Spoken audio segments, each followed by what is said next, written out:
Putin operation Kyiv 2.0 शुरू करने वाले हैं, लेकिन इस बार कीव पर प्रहार मिसाइलों से नहीं बल्कि रूस के नए और एडवांस ड्रोन से होगा। रूस का दावा है कि इस ड्रोन को रोकना किसी भी एयर डिफेंस सिस्टम के लिए बेहद मुश्किल है। इधर जेलेंस्की को रूस के नए हथियार की खबर है। उन्होंने कीव की सुरक्षा में गोरिल्ला कवच एक्टिवेट कर दिया है। यूक्रेन की सेना रूसी सरजमीन को हर घंटे दहला रही है, लेकिन सवाल है कि क्या इन हथकंडों से यूक्रेन रूस को कीव पर हमले से रोक पाएगा? इस रिपोर्ट में अब क्रीमिया के क्रोध से कीव का बच पाना मुश्किल है।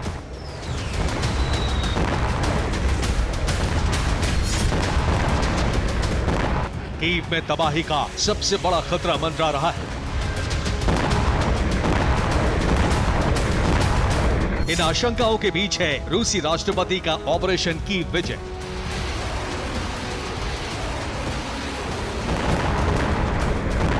जो जल्द शुरू होने वाला है।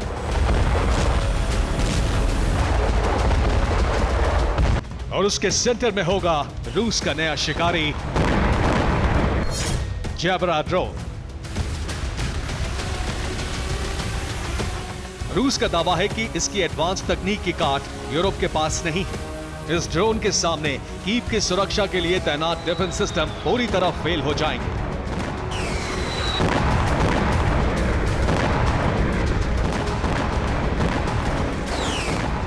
रूस ने अपने नए ड्रोन का एक वीडियो भी जारी किया है। 41 सेकंड के इस वीडियो के पहले फ्रेम में एक रूसी सैनिक नजर आ रहा है, जिसके ऊपर आसमान में कई छोटे छोटे ड्रोन उड़ते दिख रहे हैं। वीडियो का अगला हिस्सा सैटेलाइट व्यू से लिया गया है, जिसमें 7 ड्रोन झुंड में नजर आ रहे हैं, जबकि एक ड्रोन इस झुंड से बेहद दूर है।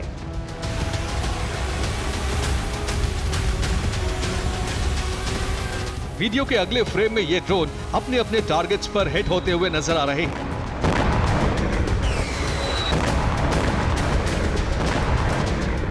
जैबरा ड्रोन बेहद खास है, क्योंकि एक अकेला ड्रोन 3 अलग अलग किरदार निभा सकता है।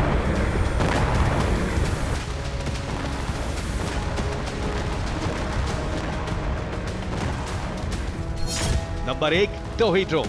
जैबरा ड्रोन का इस्तेमाल दुश्मन पर नजर रखने के लिए किया जा सकता है। नंबर 2, आत्मघाती ड्रोन। ये एक आत्मघाती ड्रोन की तरह टारगेट्स को तबाह कर सकता है। Number 3, swarm drone. ये ड्रोन आपस में कम्युनिकेट कर दुश्मन पर एक साथ धावा बोल सकते हैं। दरअसल जैबरा ड्रोन्स में खास इंटरचिप लगा है, जो निर्देश मिलने पर एक साथ झुंड में किसी भी टारगेट पर हमला कर सकता है, जैसा कि रूस के वीडियो में भी दिखाया गया है।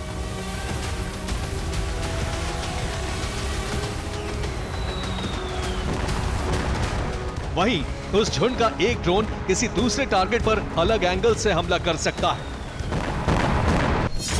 जैबरा की ताकत सिर्फ इतने ही नहीं, इसे जहां सीधे टारगेट पर लॉक करके दागा जा सकता है, वहीं ट्रांसपॉन्डर के जरिए इसकी दिशा भी बदली जा सकती है। हालांकि इस ड्रोन की वॉरहेड ले जाने की क्षमता और टारगेट रेंज क्या है, इसकी कोई जानकारी अभी तक सामने नहीं आई है। जैबरा ड्रोन के जरिए रूसी राष्ट्रपति ने कीव फतेह का प्लान तैयार किया है और उस पर बीते 1 महीने से काम भी चल रहा है।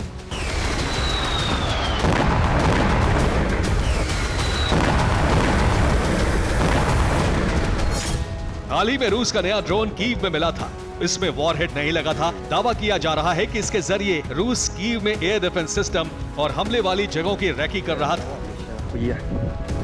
एक तरफ रूस के नए ड्रोन से कीव में दहशत है, वहीं डोनेस्क से यूक्रेन के लिए बुरी खबर आ रही है। डोनेस्क में रूसी फौज के आगे बढ़ने का सिलसिला जारी है। रूस ने 2 और इलाकों पर कब्जा कर लिया है।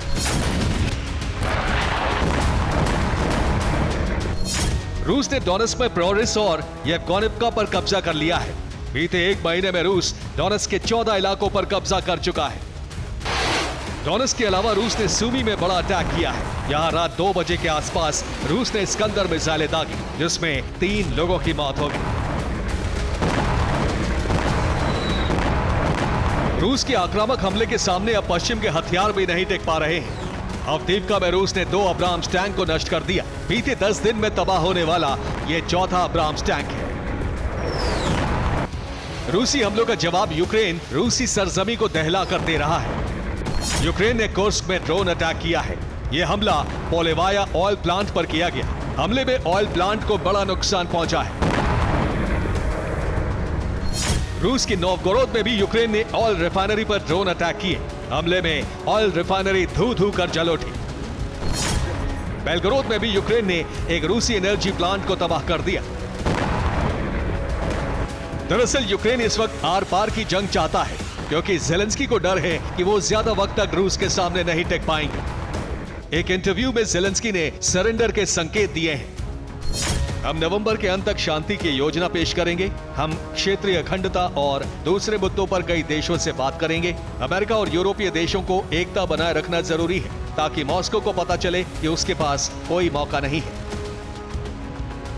दरअसल इसी साल जून में यूक्रेन ने स्विट्जरलैंड में शांति शिखर सम्मेलन का आयोजन किया था, जिसमें 91 देश शामिल हुए थे। जेलेंस्की नवंबर में दूसरा शांति शिखर सम्मेलन आयोजित करने वाले हैं, जिसमें रूस को भी निमंत्रण भेजा जा सकता है।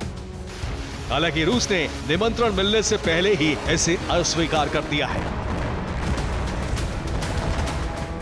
Bureau report, TV9, Bharat.